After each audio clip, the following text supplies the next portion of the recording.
So we've got 5 weeks in this class, and 5 different big general topics that we're going to talk about that I think is important for Christians to understand, and Methodists specifically for one of the weeks. And so we're going to kind of take this this 30,000 foot view of things. You all know what 30,000 foot means? So you ever ridden in an airplane? Oh, yes. Okay, so an airplane generally flies about 30,000 feet. You look out the window at 30,000 feet, and if there's not clouds, you can see for miles, right? Like you can see a ton of stuff. That's what we want to do, but you don't get to see a ton of like really minute details, right? You know, you might be able to tell that this is a mountain, or that that's the ocean, or this is a river, that's a lake, but you don't get to see, when you're up that high, you don't get to see individual cars going on the road, or you don't get to see individual people walking around, or you can't really tell one tree from another tree, but you can tell that there's a forest over here, and you can tell that there's a lake and a river, and this is a farm country over here, and you might be able to tell that this is a really big manufacturing company over here, but you don't get a ton of really minute details.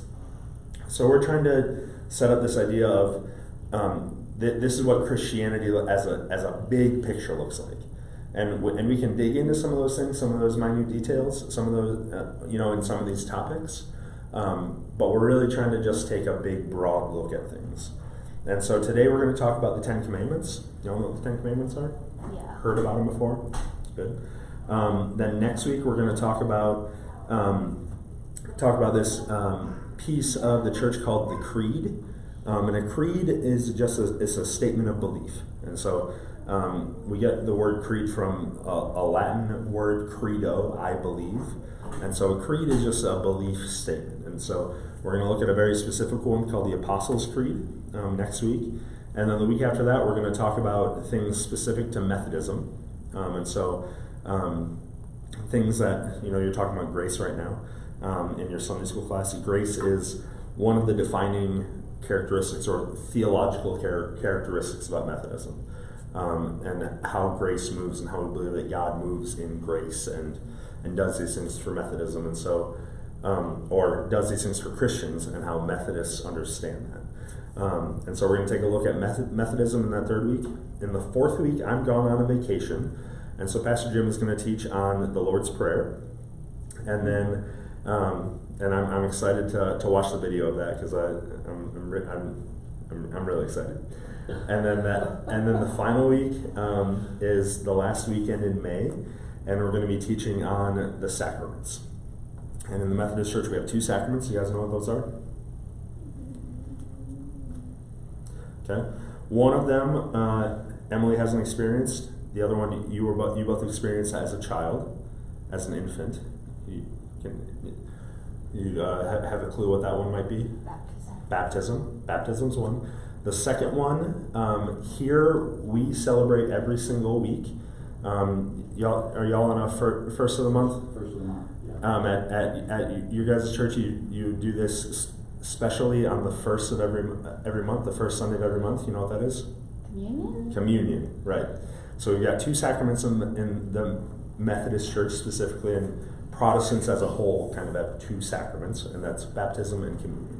And so we're going to talk about those on that last week, and then where we go from there is, it's a conversation for Shay and Emily and myself as to when Emily's going to get baptized and confirmed, and when that's going to be, and for you guys and Pastor Jim, it's going to be a conversation with you guys and your parents and Jim as to what confirmation is going to look like at your church. Do you both go to Stewart? Or do you both go to Canonville? Canonville. Okay. And so Hannah, it's your sister, right? So all three go to Canonville, right? Yes. Okay.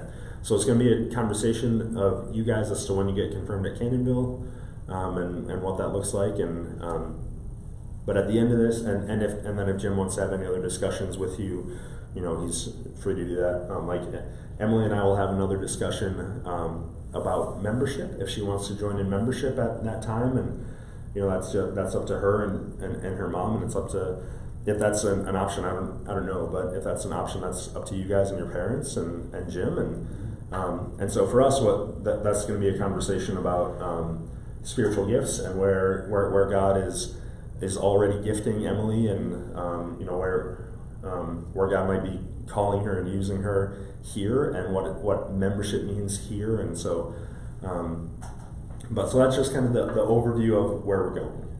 Okay. Anybody have any questions right now? Hannah, you have any questions? Shay, Jim, you guys have any questions or want me to clarify anything that we've talked about before? Okay. Good job. The last week is the sacraments. Last week is the sacraments. That's she won't be here. Right. And we'll have the recording, and so it'll be we'll get you the recording, and we'll have you watch that, and then we'll have that other discussion. Same thing for you guys.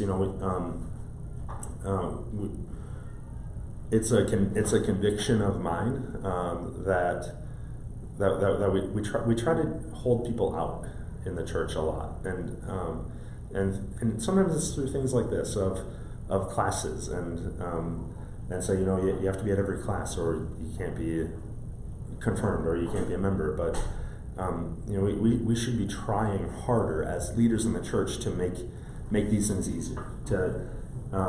And the world is just different than when I grew up in the church and when Jim grew up in the church, and it's just a different world, and that might be more than what y'all were asking for right now, but I want you to know why we're doing this and why it's going to be available. And so if y'all are sick some Sunday, or if you have a family trip that you don't lose sleep over it, okay?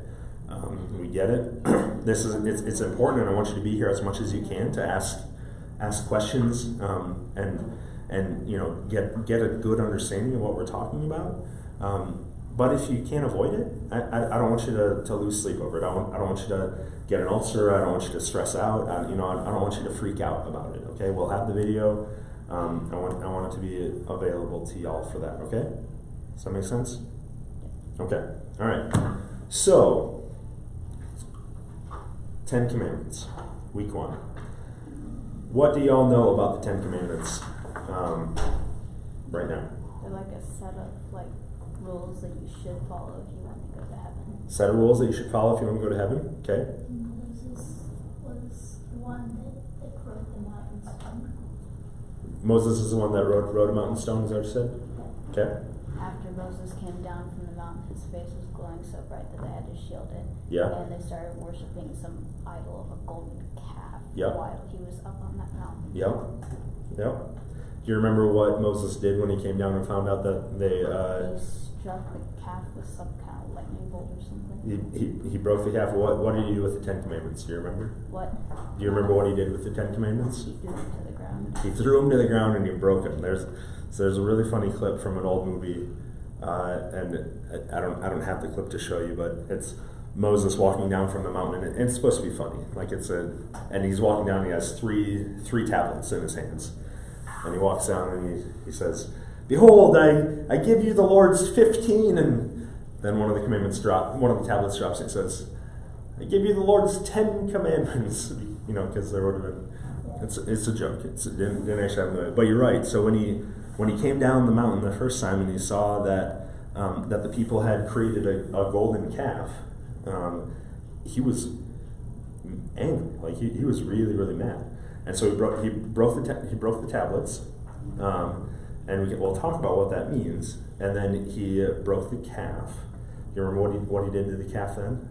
He told them to melt the gold down to create something for God. So what he did was he pulverized it, he made it into golden ash, and then he mixed the ash into water, and he made everybody drink it.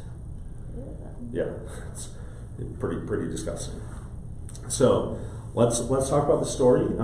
But I want you all to open up, because we're going to get there and we're going to read through these 10 commandments. But let's talk about the story before we get there. So if you have, open up your Bibles to Exodus chapter 20.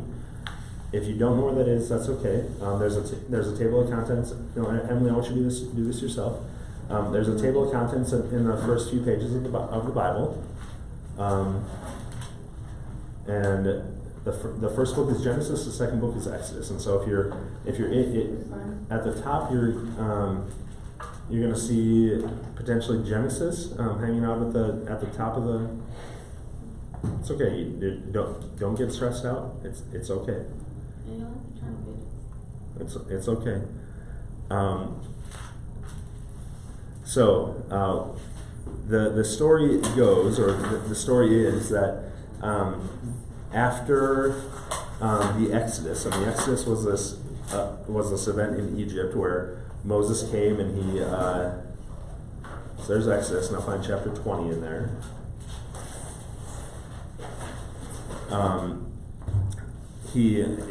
The people came out of Egypt and through all this miraculous stuff, and they, the 10 plagues and all these things that showed that who God was and how God related to His people and engaged with His people. And they get to this mountain. You guys seem to know the story really well. Jim, you're doing a great job.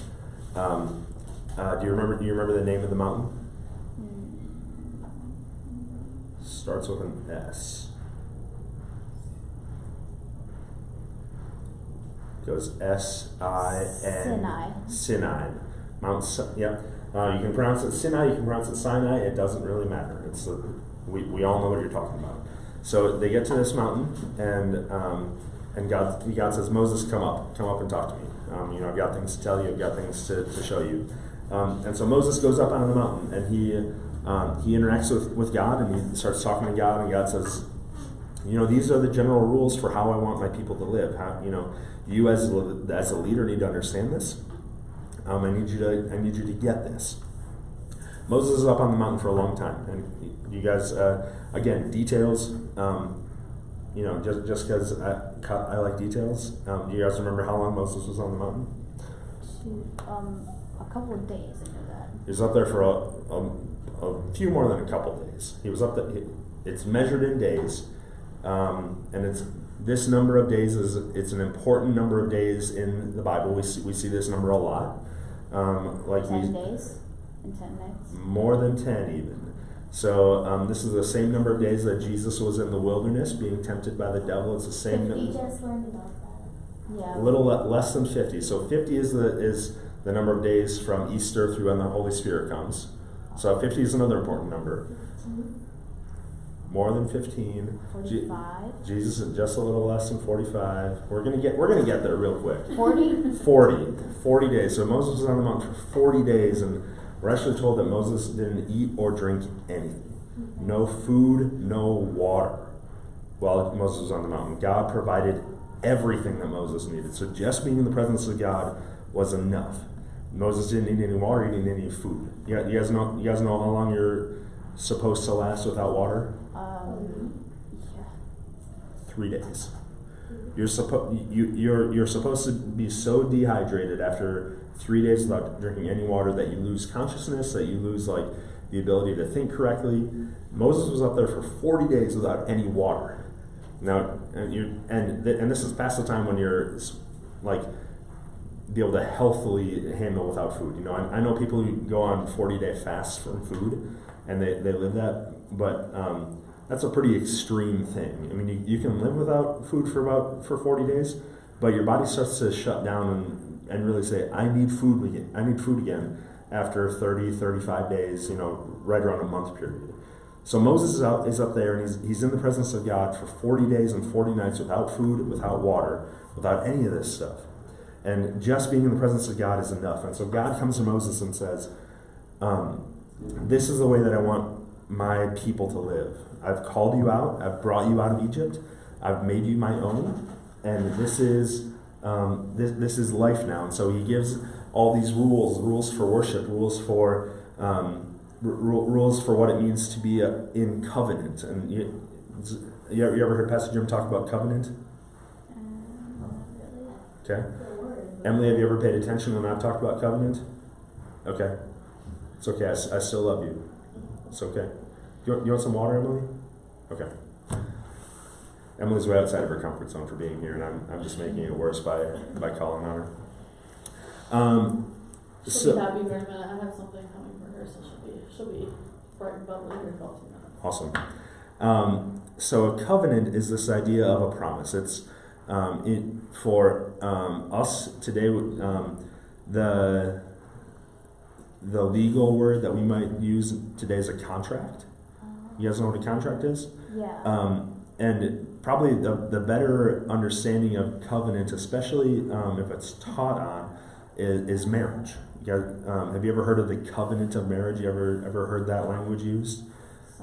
Sometimes, yeah.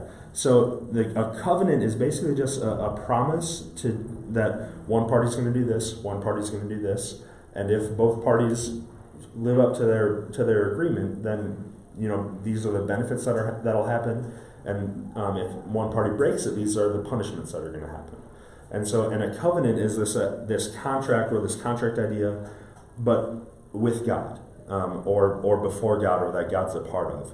And so, at least our understanding of covenant today, when we say covenant. And so covenant of marriage is saying, we're going to enter into this contract with someone else. I'm gonna make these promises to my wife that I'm going to, I'm going to love her. I'm going to support her. I'm in sickness and in health, in good times and in bad, for richer or for poor. You guys been to a wedding? You've heard some of these things before. And so that's a covenant that I'm making with my wife, and she does the same to me, and we do that before God, and so God's brought into that and is made a part of that. Here, this is God actually coming and saying, if my people will covenant with me, will make a promise with me, then these are the blessings that are going to happen. This is what's going to do. And the Ten Commandments is a part of that covenant. It's not the whole of the covenant, but it's a part of it. And so the Ten Commandments is like the sign saying, if you're living up to my covenant, these are the things that you'll do and that you won't do. It's a easier, boiled down, simplified way of going at it. And so when Moses comes down that first time with the 2 tablets, he has the tablets of the covenant is sometimes what they're called, because we believe and we think, based on just things that we've found out through doing archaeological digs from the area, that an entire covenant between country to country could have been written on about the size of a stone tablet that you could carry in one arm. And so this covenant that we say that God actually wrote with his own fingers, we think that there was two copies of it that Moses was carrying down, and on one tablet was the entirety of the covenant, saying, I will be your God, you will be my people, these are the things that I'll do for you, these are the things that you'll do in response, and these are the blessings that you'll have. And on the other side was the same thing, just in copy. I'll be your God, you will be my people, these are the things I'll do for you, these are the things you'll do for me, and these are the blessings that you'll experience.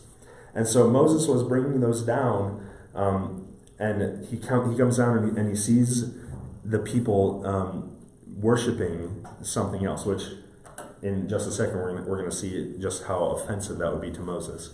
But he sees these people worshiping something else, worshiping a God that's not the God that Moses just met with on the mountain.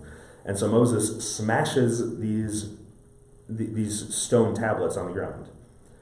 What does that mean that he did? Sorry, you have a question? Yeah, question. Has anybody ever tried to find the pieces of the original tablets and place them back together or something? So, really interesting, really interesting. So, Moses goes back and he gets another copy, right? So he goes back after he smashes the first and he gets another copy. I don't think anyone's ever tried or even given effort or energy to find the original pieces. But is that copy that he got the third time, does it still exist today? We think so. We don't know where it is, but we think so. So after, jumping ahead in the story, after Moses brings down both those copies again, he brings down 2 more sets of copies, because one copy is supposed to go to one party and one copy is supposed to go to another party. God says, you're going to hold both of the copies for me because I'm going to be with you. Part of the covenant is God saying, I'm going to live with you. I'm not going to be a God that lives over here. I'm not going to be a God that comes and talks to you once a year. I'm going to be a God that actually lives with you. And so my place is going to be with you. So my copy of the covenant should be with you. And so when Moses comes down, eventually they get these instructions to build a box called the Ark of the Covenant. You guys, Yeah, I've seen that. you heard about that? Maybe saw it in an Indiana Jones movie. Not in Indiana Jones movie, but like in pictures. Yeah. So picture. So they build this thing called the Ark of the Covenant. What do you know what an ark is? Yeah, It's a giant boat. So it's a giant boat. It's a thing that holds things and protects them, right? I mean, if we want to kind of go really general, like an ark is a thing that holds them, protects them, keeps them safe. So Noah's ark kept what safe? animals. Kept animals and Him safe. him and his family safe. So it protected them from the flood, from the destruction that was around them. And so we have Noah's ark that does that. Now we have this other thing that comes later called the Ark of the Covenant. So if it's of something, what the ark is protecting and doing what? It's keeping what safe? The Ten Commandments. It's keeping the covenant safe, right? It's the ark is the thing protecting the covenant. So the ark of the covenant is where we put all these things that God did and signs of what God did in the wilderness. And so inside the Ark of the Covenant is both copies of the covenant that Moses carries down. There's a jar of manna. You guys remember what manna is from Exodus? It's kind of like some kind of grain, right? It's a grain. It's a thing that God sent every single morning to collect on the ground. So there's a jar of that saying God provided, God cared for us. And then there's a third thing in there. It's Aaron's staff. You remember who Aaron was? Yeah, like Moses' brother. Aaron was Moses' brother, and so there's Aaron's staff. It's all in the Ark of the Covenant. Now, to make things more difficult, that's the location that we know these things are, that we trust by faith that they're there. We don't know where the Ark of the Covenant is. Yeah, we lose track of it after a period in the Old Testament. Like, it doesn't get mentioned anymore, and so at some point the Jews stop mentioning it, which might mean that it's no longer with the Jews, and we don't know where it went. There's some thought that during the destruction of the temple that happened 30 years after Jesus' crucifixion, the Romans came in and destroyed the temple. There's some thought that the ark was there the whole time, but in that destruction, the ark kind of got buried, and it's still under the Temple Mount.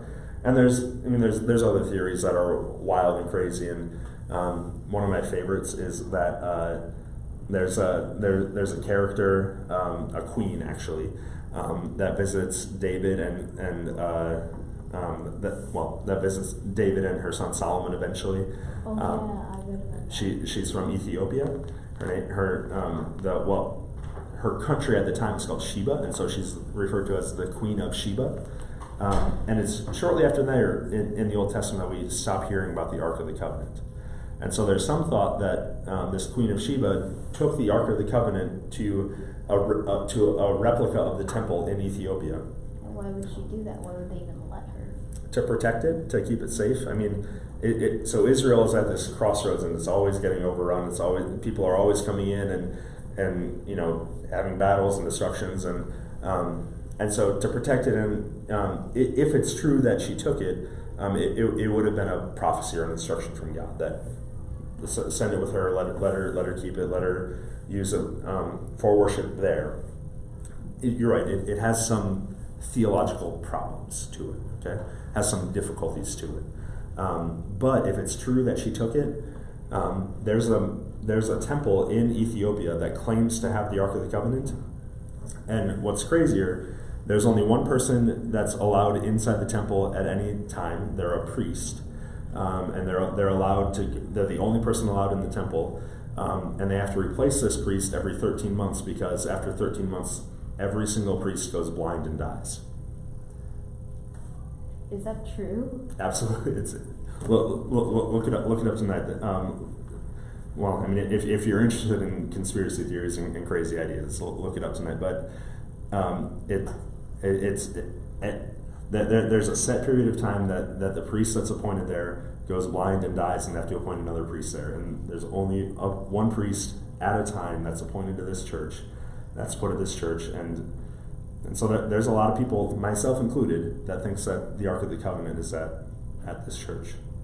But That's beside the point. Has anybody like tried to break into that place and see? I think that'd be a pretty bad idea. It But would be. I don't think anybody has, no. Anyways, getting back to the Ten Commandments. I really like you, Isaac. You ask good questions. Getting back to the Ten Commandments. So, Moses comes on the first time, breaks the covenant, goes back, gets another set, another 40 days, another 40 nights, no food, no water, back with God.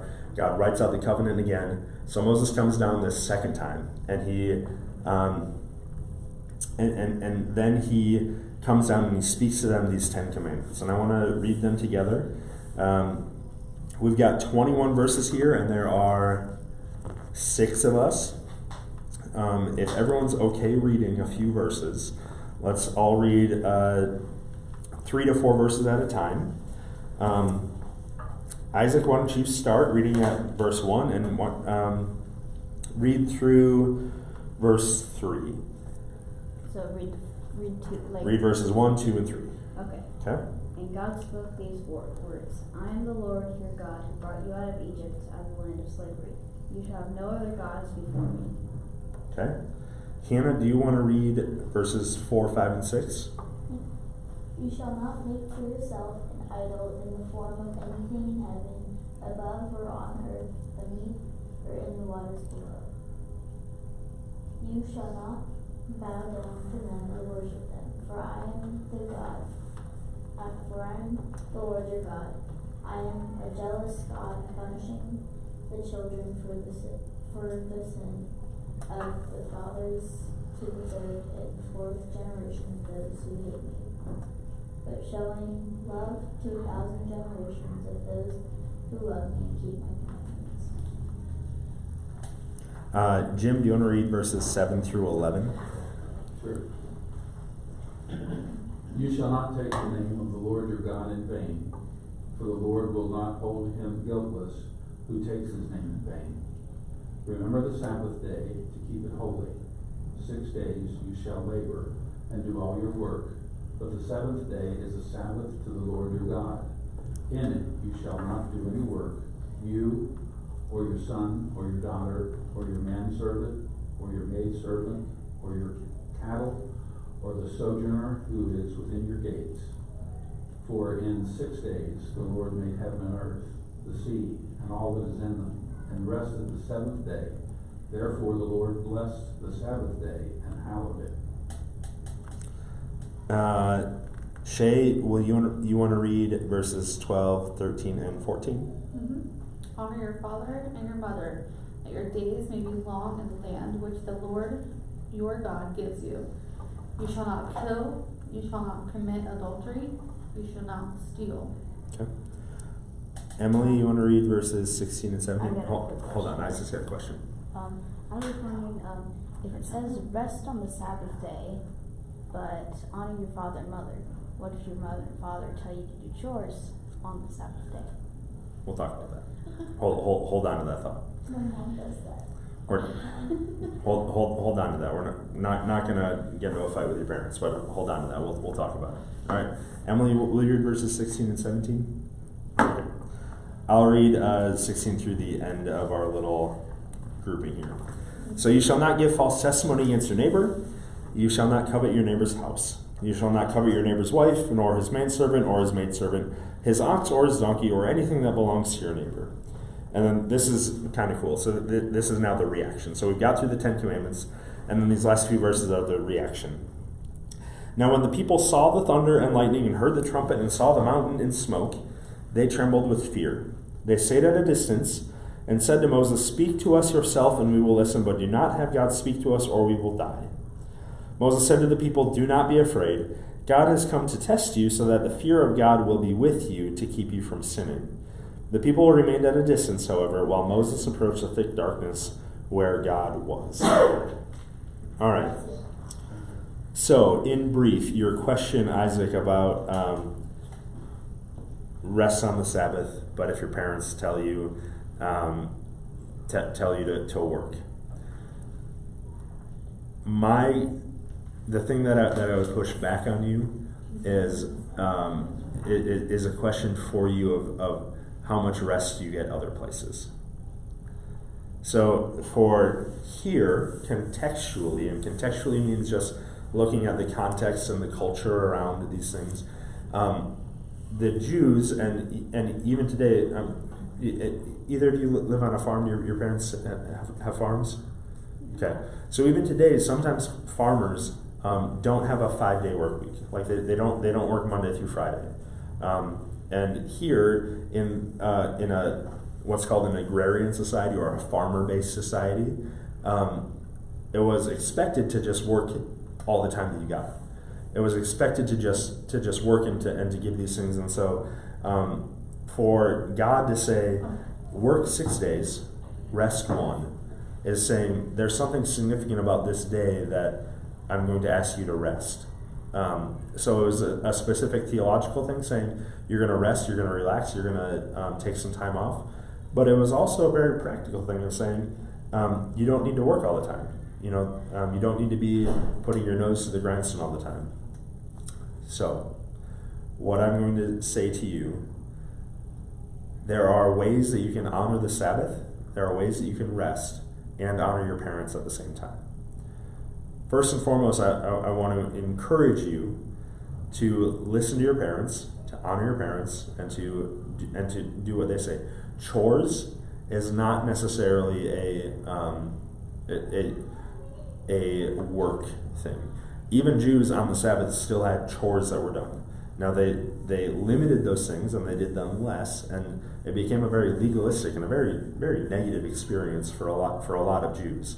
But they still did chores. I mean, they were still allowed to do things that need to be done around the house. They were still allowed to take out the trash, for instance, or they were still allowed to, feed their animals. They were still allowed to care for their, the young in the house. And so, brothers and sisters were allowed to care for their younger siblings if their parents rest. I mean, there was allowances in there. Now, if your parents, when you're in 6th grade and you're in 4th grade, are saying, so this is Sunday, but instead of respecting that it's Sunday and the Sabbath, instead of going to church, instead of worshiping, I need you to give up your time and go and work in a manufacturing plant. Are they saying that? No, they're not saying that.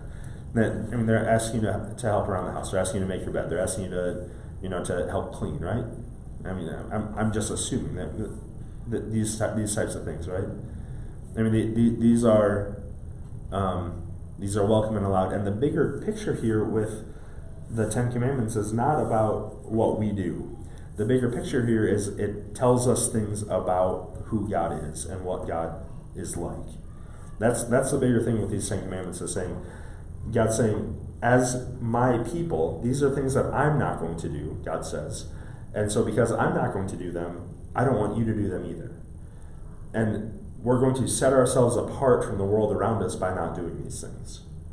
Does that make sense? All right, I'm going to go to the board, and I want you all to help me because my memory is not good.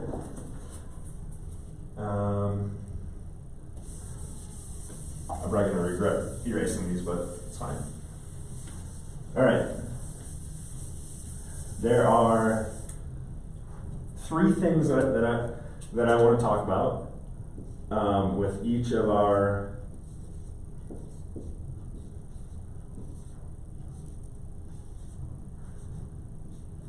There are 3 things I want to talk about with each of our commandments. First, and this might help you just as you read the Bible, as you're trying to grow in your faith and understanding of who God is.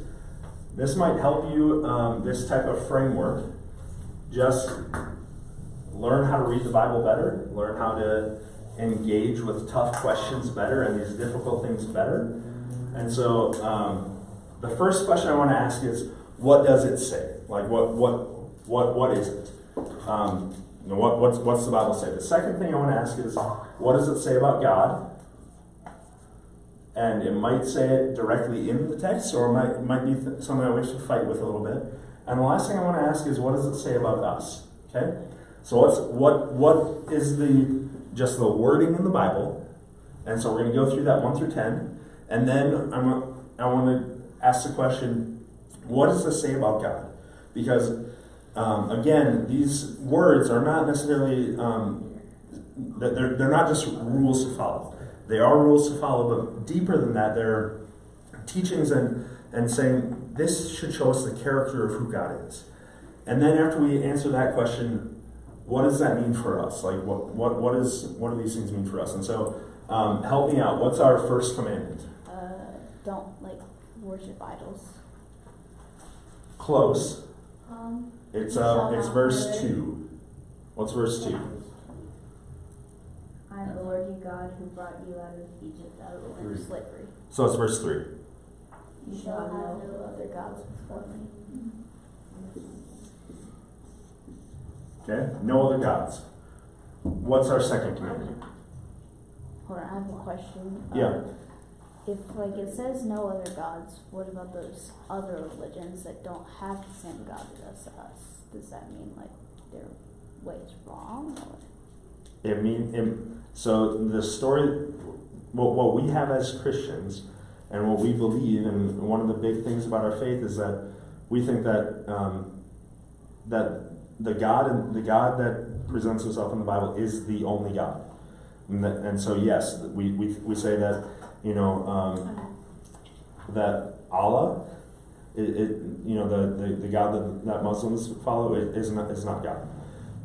That the various gods of Hinduism are not gods. That the various gods of Confucianism and Zoroastrianism and even Native American religions, those aren't gods.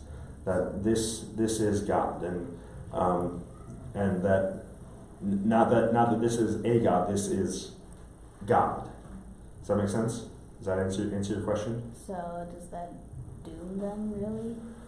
It doesn't doom them, but it gives us a responsibility and the opportunity to say, there's a better way. Let me introduce you to my God, who says, and he even says it in verse 5, that He's a jealous God. He wants his people. He's a God who gets envious, and he's jealous, and he desires that people know Him and be with Him. Does that make sense? My friend's a Jehovah's Witness, and it's very similar. Mm-hmm. It's more or less of a different meaning and things like that. They only believe stuff like you shouldn't have things like you shouldn't celebrate your birthday or Easter or anything like that because it doesn't worship their God. Yeah,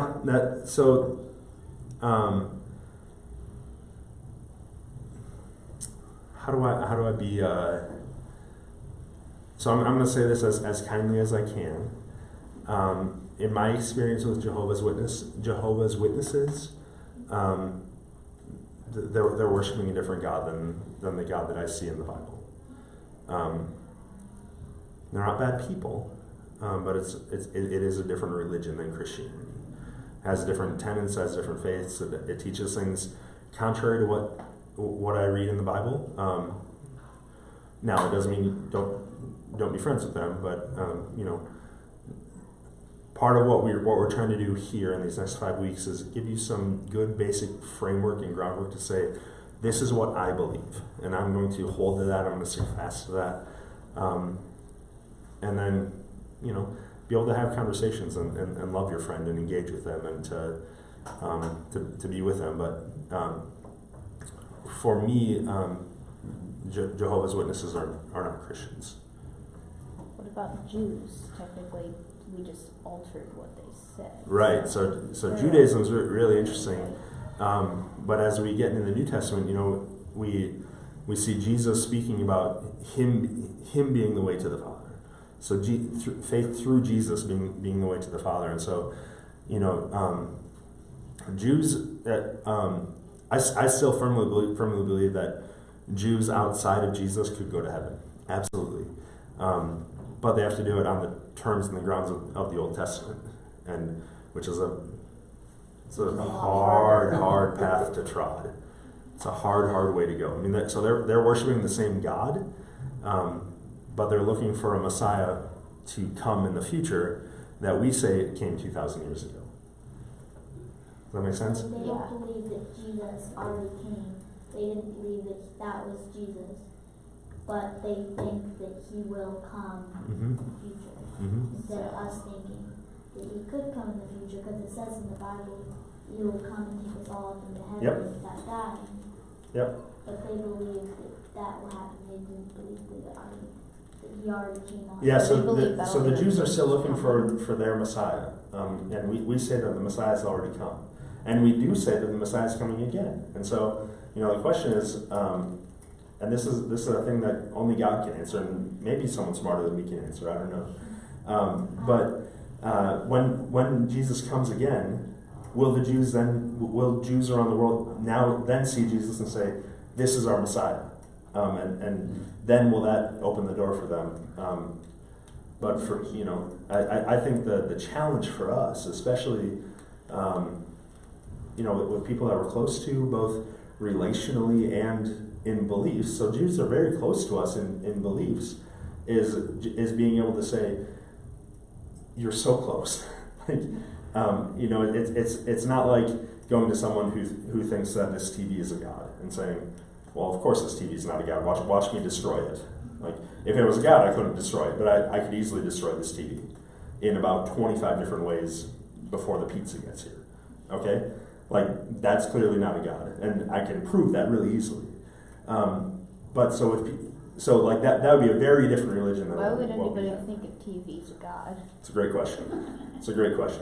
But for people that are very close to us, both in our relationships and in what we believe, the challenge and the opportunity that we have is to say, we believe a lot the same.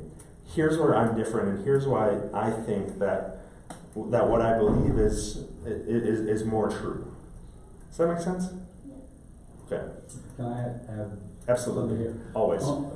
When you're reading your Bible, when it talks about God, the God that we worship, the Bible puts that as a capital G. And when we're talking about gods that people make, things that people make into God, or beliefs that people have that are alternatives to God himself, they'll generally do that with a small g, which they do here. When he says, you shall have no other gods before me, you can see the small g. And so there are things that people will worship, and that they devote themselves to that, rather than to God, the God that we serve. Okay? And then on the issue with your friend, the question about it could be any other faith, but a couple of key questions to ask in that situation is, who is Jesus? That's key. If they don't believe that Jesus Christ is the Son of God who came to this earth, God in the flesh, and then that makes a difference, because that is key to Christianity. It's who Jesus is. And sometimes other religions will word things in a way that it sounds like they're okay with that. But you have to be real careful on that one issue. Who is Jesus? The second question is, what happens with sin? How do they deal with sin? If they don't deal with sin, because the only one who can take sin away and pay the price for it is Jesus.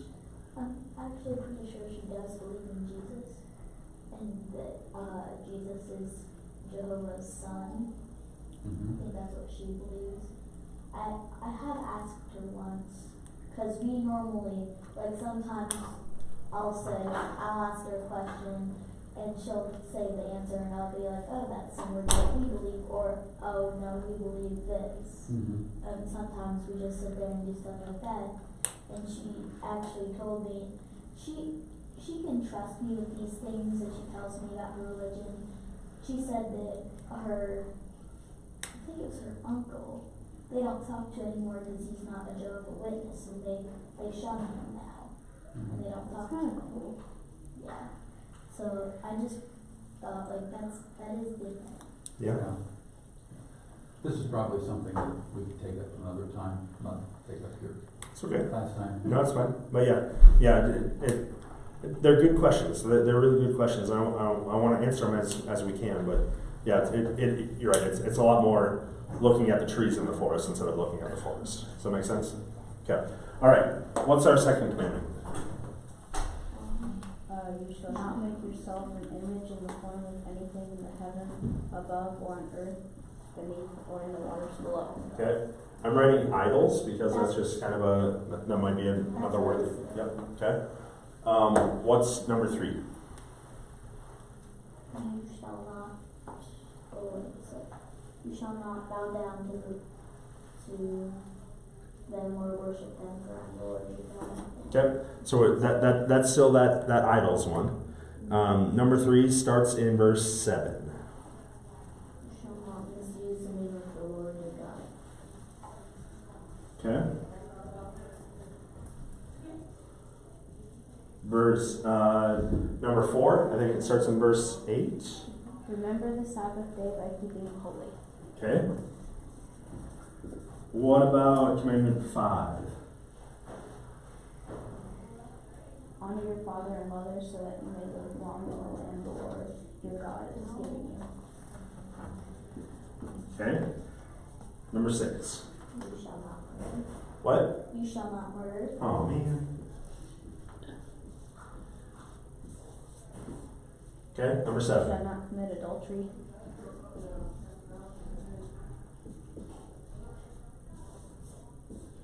Okay. Number 8. You shall not steal. Number 9. You shall not give false testimony against your neighbor.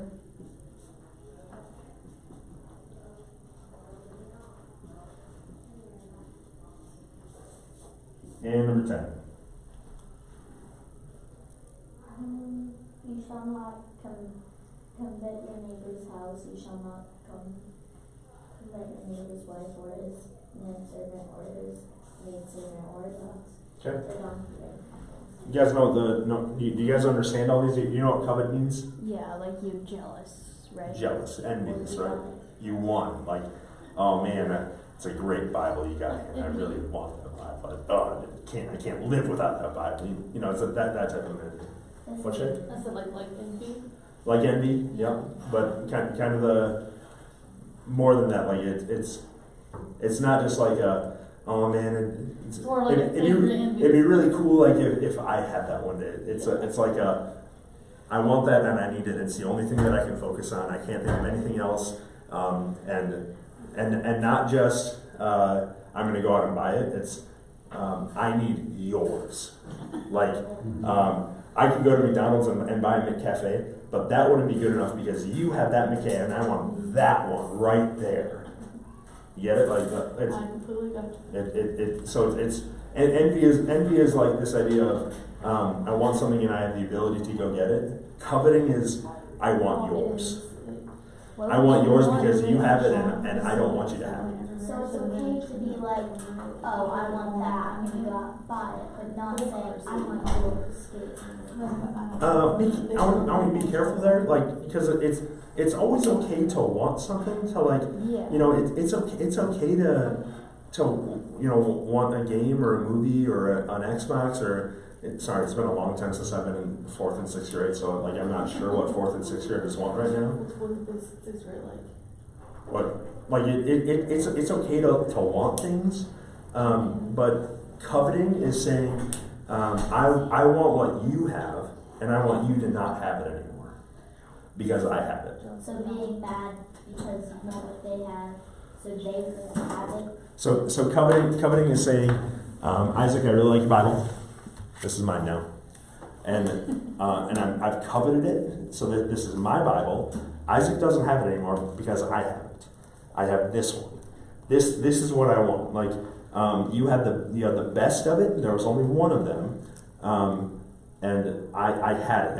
And it's more of a it's not even a I want the same thing that you have. It's I want your thing. Make sense? Okay. So you can like say, oh, I want to know what Pastor said. I'll do it my own, not saying I want his right now. Right. So what about if this case scenario? So say like just imagine you're a millionaire, okay? Just imagine you are. Anyways, It's so good imagination. yes, it is. Anyways, so like there's this guy who owns a super rare comic book that's like one of its kind. Sure. And like Sure, of course. one only thing. And you want it and you want to buy it off him. Is that kind of the same thing? But what?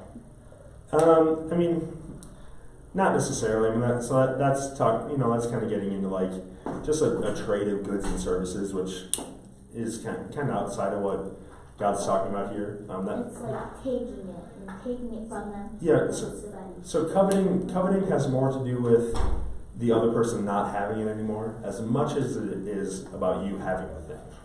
And so it's as much about, in your case, saying, I don't want this person to have this rare comic book because I want to have it. So it's as much about saying, you're going to lose it and I'm going to gain it, as much as it is saying, I'm going to gain it. Makes sense? So like it's this fight or this struggle saying, I want it, but I also want you to not have it. So it's more of saying they won't have it anymore. Right. It's the same. So my son Gideon has a really close friend named Solomon. They're about 6 months apart. They covet each other's stuff all the time, and it's like the basketball in church. Like it's the really dumb easy stuff, but it's more about for Solomon. It's more about Gideon not having it as it is about Solomon having it. Same for Gideon. It's more about Solomon not having it as it is for Gideon having it. Does that make sense? It's a big thing to understand, but it's more about your friend or your neighbor not having the thing as much as it is about you having the thing. So in coveting, sometimes we can covet and be happy and fulfill this covet idea just by someone losing something, even if you don't get it. So like, it's more of a broken relationship idea. It's like, let's go back to the Bible idea. Hannah's got a great Bible. Man, I'm coveting that Bible. I want that Bible so bad. In pure covet, sometimes I might be just as happy if Jim were to take Hannah's Bible as if I took Hannah's Bible, because now Hannah still doesn't have the Bible, and so. Cool, like, I'm good now because Hannah doesn't have that Bible. So does that make sense? Yeah. Okay. I think something else is that if you covet something, you're willing to break the other 9 to get to it. Yeah. Yeah. To covet something, you're willing to say that what they have is worthy of worship. I'm willing to give something up for it. I'm willing to set it up as an idol, something I think about and use all the time. I'm willing to invoke the name of God to get it and try to manipulate. I might do this on a day when everyone else is resting, and go in and not rest myself. I might be willing to kill them. All of these things. Like if I'm in a covet, like I might really might be okay breaking everything else. All right. Pizza's going to be here in a little bit, but I want to talk about these other things. It's all we're talking about tonight is these 10 commandments and just kind of setting up this framework for understanding how to read Scripture and look at these things. And so let's work through these, and let's work through 1 to 10 again. So commandment number 1 is, "Thou shalt have no other gods before me." He's kind of jealous. Hard stop. So that's He's a kind very jealous guy. So he's a jealous guy. We actually read that in commandment 2. And so I want to save that word jealous for commandment 2. But what do you think? What else can we say that commandment 1 says about God? Pastor Jim brought it up. So remember, this is God, big G, talking. So what does verse 3 say? You shall have no other gods before me. You shall have no other gods, plural. What is that? What is? So like Greek, they have multiple gods, like Yep. God of love, God of death. death, God of fire, Yep. God, Yep. sea, and then above them all is The gods. pantheon, right? Zeus and Zeus, yep. yeah, and like things like that. I like reading about that stuff, but I don't like believe in Mhm. it. It's just fun to read. Same with me, like if you ever read the Percy Jackson Oh books. yeah, that's Yeah. what I did. They're fun to read about, but it's not something. You I get it. want to I like reading about this too, but so you're right. Like it's God's, like the large thing of God's, and so if God, big G, is saying you'll have no other gods, what does that say about God? I'm really asking you to think critically here, to really evaluate. So what is it? What? He has to be on top. He has to be on top, but not only on top. What else might it say? So if God's saying I'm on top, Nothing's below me. nothing is below me, and if there's zero below him, what's he saying that he is? He's the top. He's the top. He's everything. There's nothing. So, wait, he's the top, top. He's the middle, what? he's the bottom, he's the It started with an middle. E. Everything, guys. This is Gideon. He's my son. Hi, buddy. So if God is everything, what does that mean that God is? The word I'm looking for starts with an O. If God is everything, that means He's one. O-N. He's the what God? The number one God? He's the number one God. Only God. He's the only God. You'll have no other gods before me because I'm the only God. There's nobody else. Outside of me being God, God says, there's nothing. Like, there's absolutely no other God. And so, like, you worship me first and foremost, and I'm telling you that you're going to have no other gods before me because there's no such thing as another God. Like, God is God, period. Hard stop. Done. Right? Does it make sense? And like God used the Holy Spirit, throw 3 in 1, like ice, water, and steam. Exactly. They're all the same thing. All the same thing. Talk about the It's same all thing. God. Yep. Absolutely. It's not saying that God the Father is a God. Jesus is a God, and the Holy Spirit is a God. That's God. Period. It's like Only. water is a big thing. All Yep. Because it's 5:15, we're going to keep talking about this through dinner. I'm going to go to the bathroom. Jim, will you pray for us, and then we'll eat. There's pepperoni pizza, meat lovers pizza, and cheesy bread. So, but Jim, will pray to bless the food and Sure. Dear God, thank you for this time together, an opportunity to learn more about you and to learn about each other. So we ask you to bless this food for our nourishment, and we give thanks for it in Jesus' name. Amen. Amen. Alright, there's plates, there's napkins. I'll be right back in. When I come back in, we're going to keep talking about this, but get food and start eating and just Feels early like Thursday. early, yeah. Okay, get food. Yeah, get some pizza. Earlier in church, he said, we were praying and Dan's like, amen. And then in the very back of the church, he was like, amen. Real loud. That's what he says at home after That's we pray. what He has to Jackson say, does. what do you say? Yeah. Amen. Yeah, he was all the way in the back of the church. And you could just hear him shout it. It was like, You go, guys. That looks like meat lovers. Cheesy bread. that's what pepperoni. Pepperoni. No, do you want avocado? You're okay. You want garlic or you want garlic? What do you want? You can have both. This is your pizza. You want pizza? Here. Here, go. Oh, you need to sit I worked at Little Italy and didn't realize it was my graduation day for getting my GED. And this order of 42 pizzas came through, and I'm like, I know what that's for. It was for my graduation. I was like, oh, I'm supposed to be there. Well, I'm good.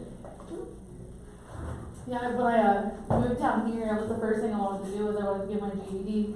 And I actually, from start to finish it, I got it in 2 days. Wow. Yeah, I felt like a warrior. I'm like, but yeah, I got a job. As soon as I got like away from my family and moved down here, I just decided that what I wanted to do in life and just push it until I got it.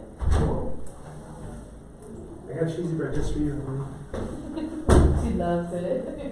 When I worked at Little Italy, I would always bring home cheesy bread. You want to eat? I have the worst case of heartburn that I've had for like 3 days now. No, I'm sure. I think it was I ate one. I'm not supposed to have anything spicy. I ate one. It was hot Cheetos, and I'm not going to say anything. Mom needs to go to the bathroom now, so you can hear that. Yeah. Here. I'm going to eat cheese. That's All right. That's going to bed. So, because we have 19 more boxes to fill and 40 minutes to do it, we're going to keep talking, all right? And Please. Hannah's gonna have to leave early. Okay? Let's go. What time do you have to leave, Hannah? I don't know. Whenever your grandpa gets here. But, yeah. Hi, buddy. Ah, I have a 4-H meeting and I have to be there because I have a demonstration. very cool. Very cool. All right. So, number 2. You'll have no idols before me. What does it say? What does that say about God? And it might say it in the Bible itself, what it says about God. Like, the Bible might say something specific about who God is. Jealous. God's jealous. Okay? Yeah. What else? Anything else? Punishing people? God sets up punishments sometimes, yeah?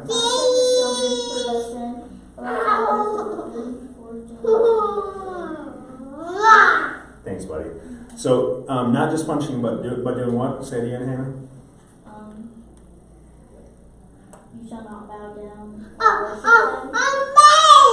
No, but read the thing about start at punishing again and go on from there.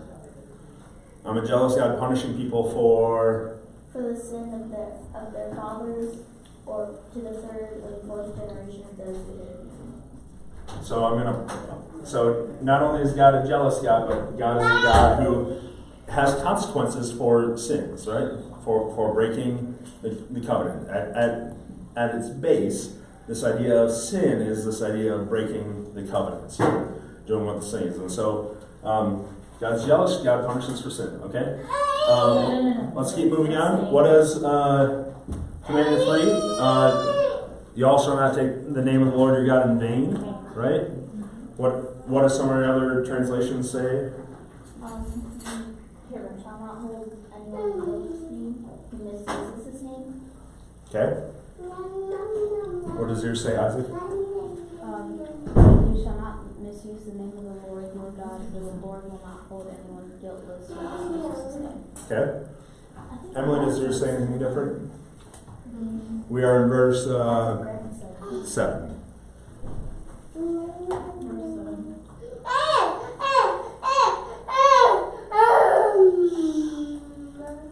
Anything different? Okay. So, what does that say about God?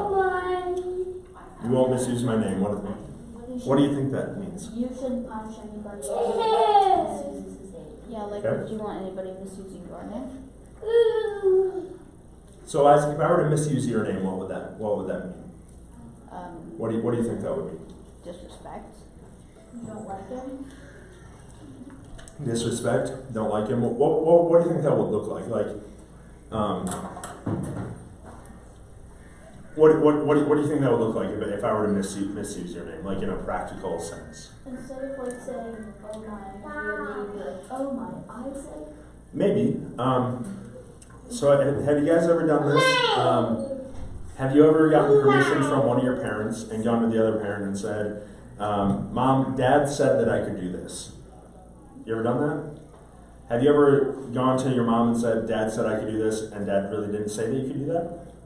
Sometimes. Sometimes? Like,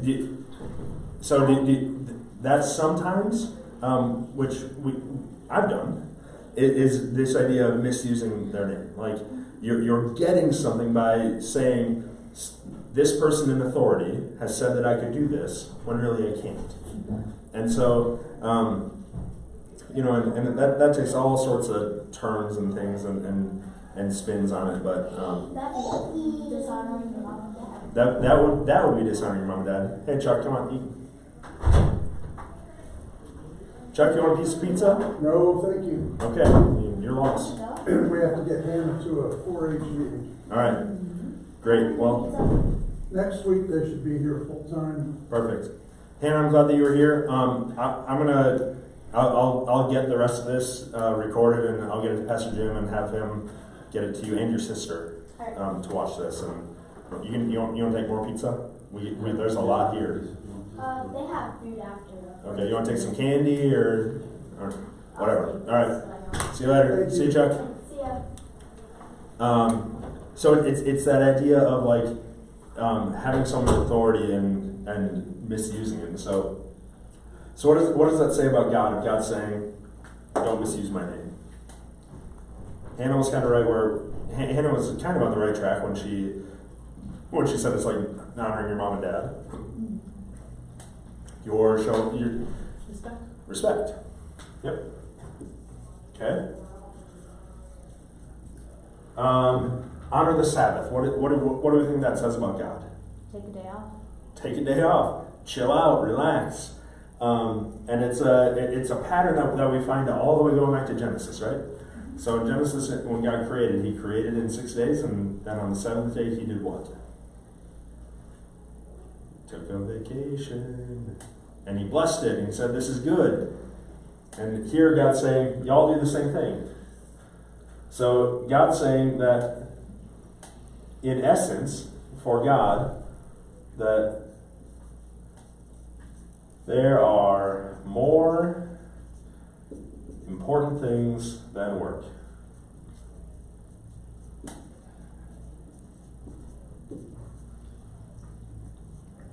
Okay.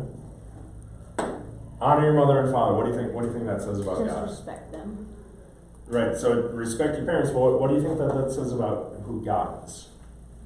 He wants respect for them too. Okay. Emily, you have any ideas? Nothing?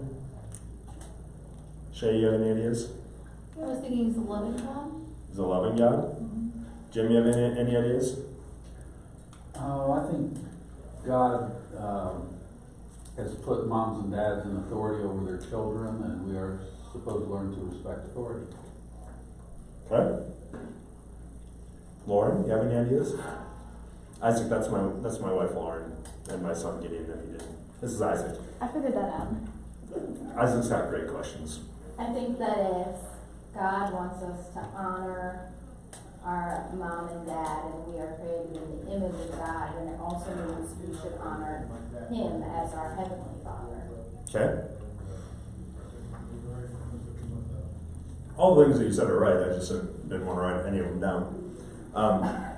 They're all good, and I don't have anything really to add. I'm just trying to think about how to wrap that up. And so, I think this idea of honoring your mother and father is, it's all about this relational aspect. Like God has set us up in relationship, and it's about learning how to live under authority. Like how to live and understand that there's someone who might know how to do things better than you, and that does go further than just these are my parents.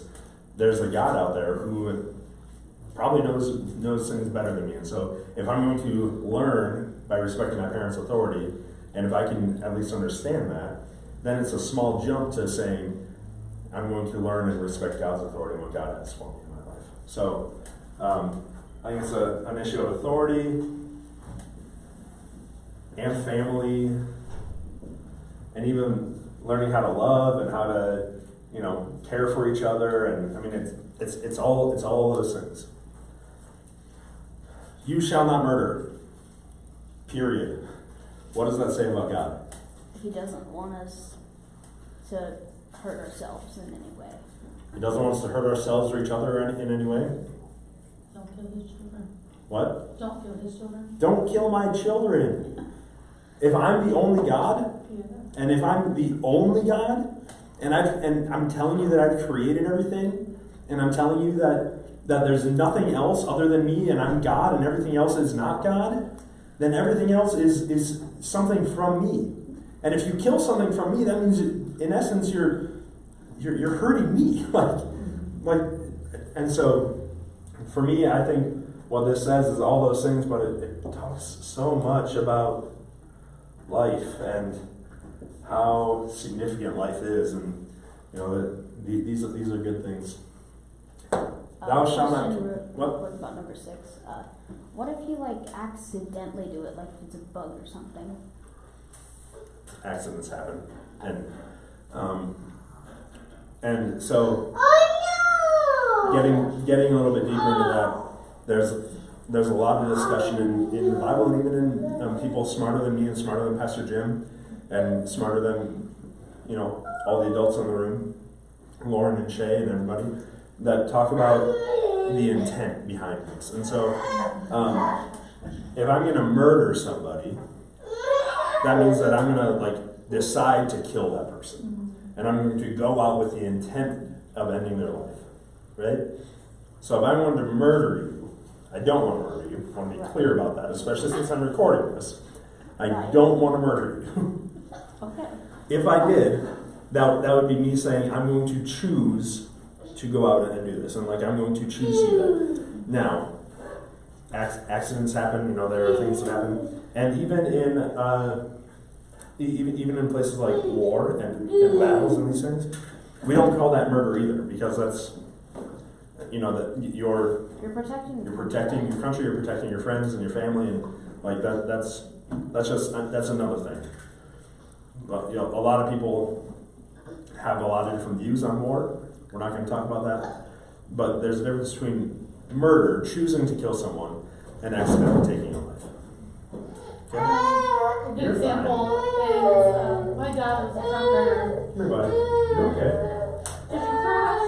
You're okay.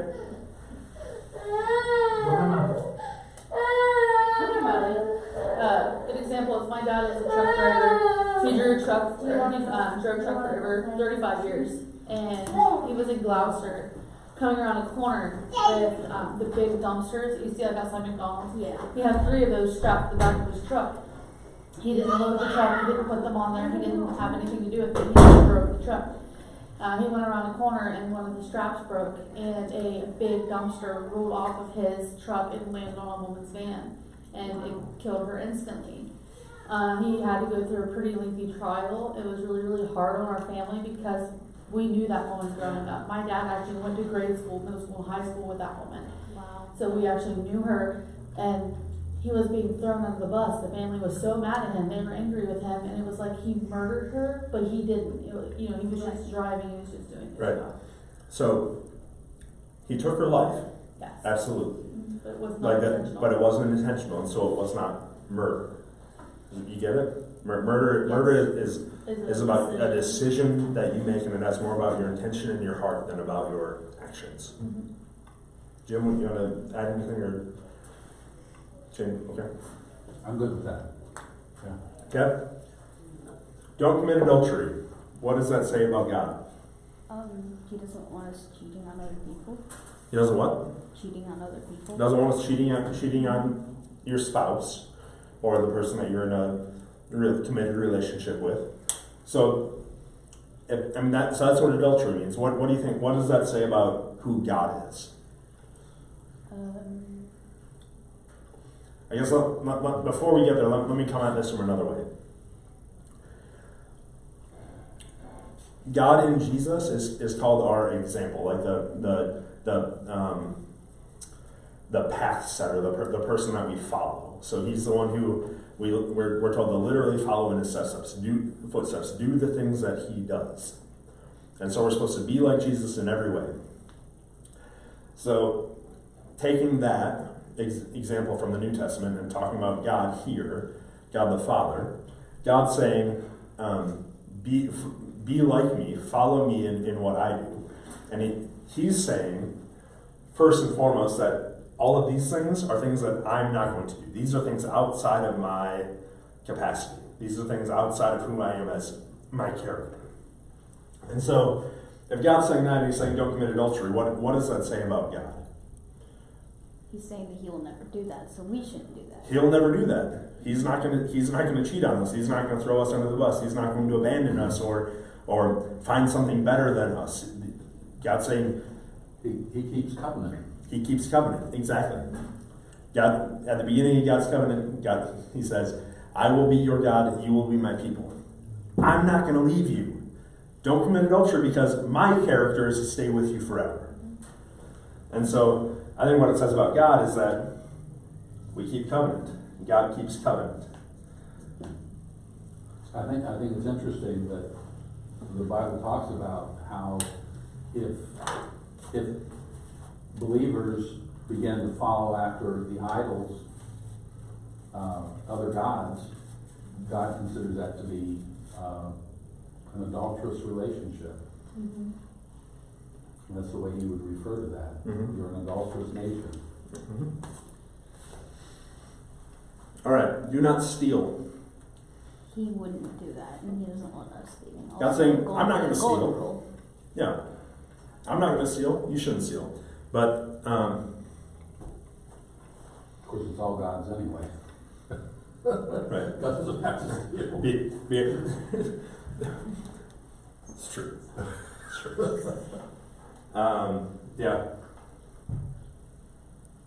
I don't know how to say that, but you're right. We're saying that God's not going to steal. God, that's outside of God's character. He's not going to do that. False testimony. What does it mean to bear false testimony? Well, like, try to, like, so say, like, it's a courtroom, really, and you're lying because you hate the guy who's on trial. Mm-hmm.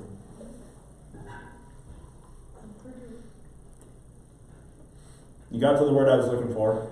Emily, did you hear it? It's a 3-letter word, starts with an L. Come on. What's something Hope does constantly in our school? Thank you. What? Say that loud. I gotta say. I'm gonna get you out of your shy shell one of these days, Emily, I promise. I've been trying. All right. Sometimes I get out of there. Isaac, say it again. The 3-letter word starts with an L. Lie. Lie. So if God's saying this is outside of my character, that I'm not going to lie. The positive way of saying that is God is what? Truthful. God's truthful, or he's honest, right? God tells us the truth. God doesn't lie. Okay? Covet. We had a long discussion about covet. What do you think it says about God? That What? he won't, like, ever, like, break his promises. God's not going to break his promises. God's going to be true to the covenant. God is going to, and again, it's so covet, adultery, stealing, all of these things are issues of like scarcity versus wealth, right? So if everything is yours, if you have everything, there's no need to covet anybody. If everything is yours and you're content with what you have, there's no need to steal. If you're so at peace with the world around you and you're just and you have the wealth of knowledge of life around you, there's no need to murder anybody ever. Same with adultery. Like if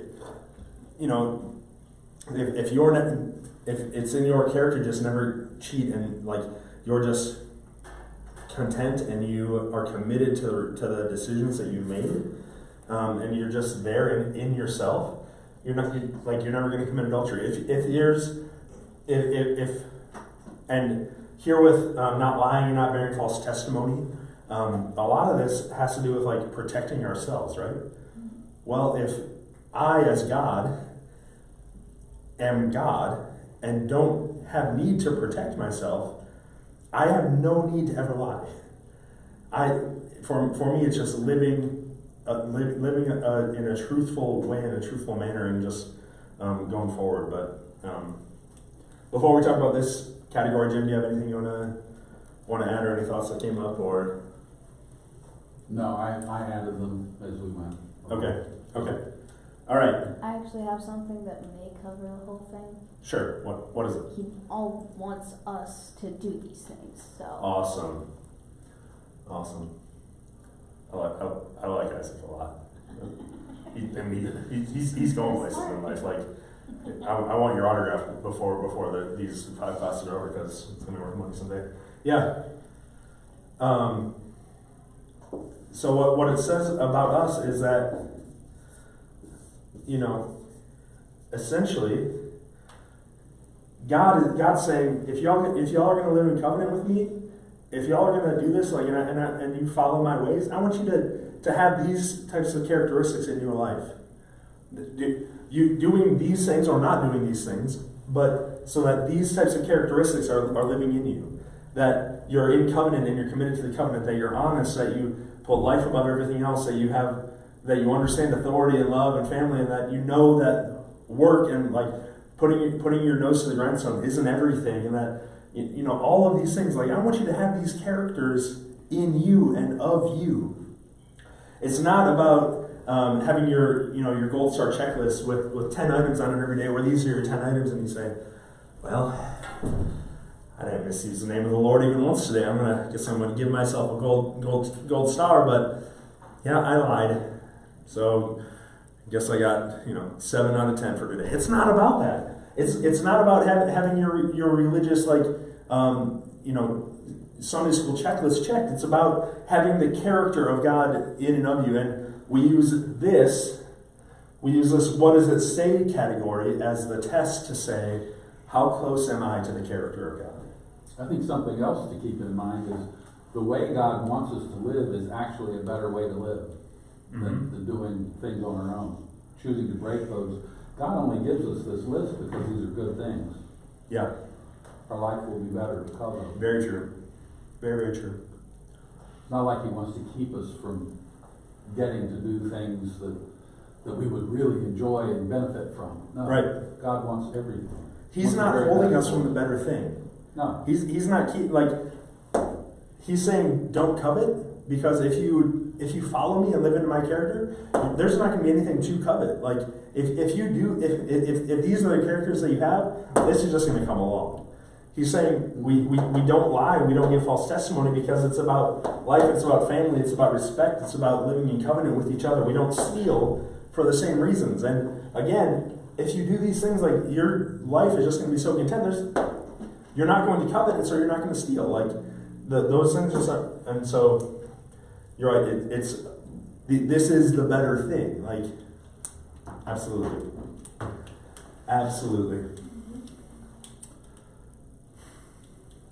Yeah. Any other questions on this, on the 10 Commandments, on this? Any other thoughts? Well, I think it's important to understand that as Christians, it's not about keeping those things in order to go to heaven. It's about believing in Jesus Christ, and because we believe in Him, we want to live the way that God would have us to. Right. And that's a big difference, because for the Jews in the Old Testament, it was about keeping those rules in order to go to heaven. For us, we live under grace, and I'm sure we'll get to that maybe in another lesson. Yeah. The difference between grace and law. Right, absolutely. But the unfortunate difference, at least as a Christian looking back on the Old Testament, is that I can say with a high degree of certainty that even for the Jews, it wasn't about following these things. Even for the Jews, it wasn't about being legalistic and I'm going to do these things, I'm going to do these things. Being a Jew is still about doing this. It was still about adopting the character of God. And we can talk about Jewish salvation at another time, because it was about following the law, but it was more so about looking forward and having faith in the Messiah, even though the Messiah hadn't come yet. It was having faith that the Messiah would come and would do these things, and then living your life as though the Messiah was here, even though he wasn't here. Does that make sense? Am I speaking incorrectly from that?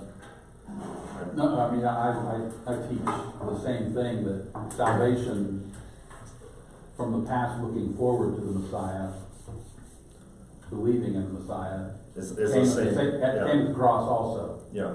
Yep. Okay. Isaac, do you have any questions? Yeah, thought number 6, murder. I was just thought of this. Like, what if, like, hunters, like, they hunt stuff? Yeah. What about Do they fall into that category, or? I sure hope not. Like, Isaac, I'm a hunter. I hunt all the time. I don't see that as. So for me, Let's talk about human life. yeah, I think that's talking about like you and I, humanity, not about animals. After the flood, so before the flood, it's interesting. There's no instruction to to eat animals. So before the flood, the instruction is to care for the garden and to eat the fruit of the vine. You can't survive for that though. You have to have protein in your body. But there's other ways to get protein, but that's a nutrition question. But there are other ways to get protein. But after the flood, God comes to Noah and says, everything that you see here, everything that walks on the ground will be food for you. And so after the flood, God comes to Noah and says, eat meat. But the only way to eat meat is to, go and hunt. What about like those hunters who don't care about the meat? They just care, oh, I killed the bear. I'm awesome now. Yeah, that's unethical hunting in my perspective, Some but people see it I as still murder. don't call that murder like that, and I'm not sure. I think God grieves over that, Yeah. but He's not going to say that you killed someone who bears the image of God. Makes sense? Yeah. Humanity is said to be created in the image of God, and so when we're talking about murder, we're talking about an intentional act that takes a life that bears the image of God. Okay, makes sense? I mean, and as pretty as a white-tailed deer, and as pretty as a bear, and as pretty as fish are, they're not bearers of the image of God. No. Okay? It's No. pretty much like the Don't. decision and the intent and the anger of knowing that you're angry at someone and you're taking that decision and you're going to hurt them because that's a decision that you made. That you don't like them anymore and you're going to take their life. Yeah. Any final questions? I'm kind of done with what I had intended to get through with the 10 Commandments, but if there's other questions, I want to answer those. I have one. Yeah. I know this is not the class for me, but 5, honor your mother and father. I absolutely love my parents, Okay. but we do not see eye to eye, and we do not speak, we do not get along, and I have been abandoned from the family, disowned. Okay. So, I don't know how that would go. Like, I still have love for them, but I'm still angry with them, and I have all this hurt and things towards my family. Okay. So how would that go? Well, I think there's and Jim, jump in here, please. But I think that there's some big differences between, or just some distinctions we need to make between honoring our parents and agreeing with everything that they do. Yeah. I think it's a terrible thing to be disowned from your family. Yeah. But I think that there are still ways to be honoring towards them without saying, you know what, it was a really good thing that they disowned me and that they speak trash about me, and it's a good thing that they post pictures of me and black me out on Facebook. Right. That's not a good thing, okay? They did that. That's not a good thing. Yeah. But even in there, I think there are ways that honoring your parents, can take so many forms and so many realms, and just so the question is to honor our parents, do we have to obey and live by everything that they stand for? That was my question. Or is God going to be upset with me that I don't? I mean, I love them, but I don't honor and obey everything that they say because of everything that happened. Right. Well, and the flip side that I'm getting at is, or is honoring your mother and father, living your life in such a way that your actions don't bring dishonor to them. Does that make sense? It does. Like, Please help yourself. yeah, lots of pizza. Ethan, right? Was it Ethan? Ethan, I got so much pizza here, man. You gotta help me out. We used to eat with grandma. Kid's a grown boy. Let him eat. My son Isaac, was are you going to getting lay more? this pizza. Come on. Think about honoring your father and mother. The first thing is are they living a life, or have they committed their life to Christ? No. The key there to honor them would be to keep them in prayer, take every opportunity that you have to be an example of Christian love before them, to do those things that are necessary for God's best to come into their life. You honor them by trying to work God's best in their life, and that can be the number one thing is to pray for them, Yeah. pray for them regularly, to and then when you have encounters with them, if there are things that you disagree with, I just walk away. You can walk away to make sure that you are the one that remains calm in the situation. And then for the things that you've experienced because of your parents being that way, to recognize that within those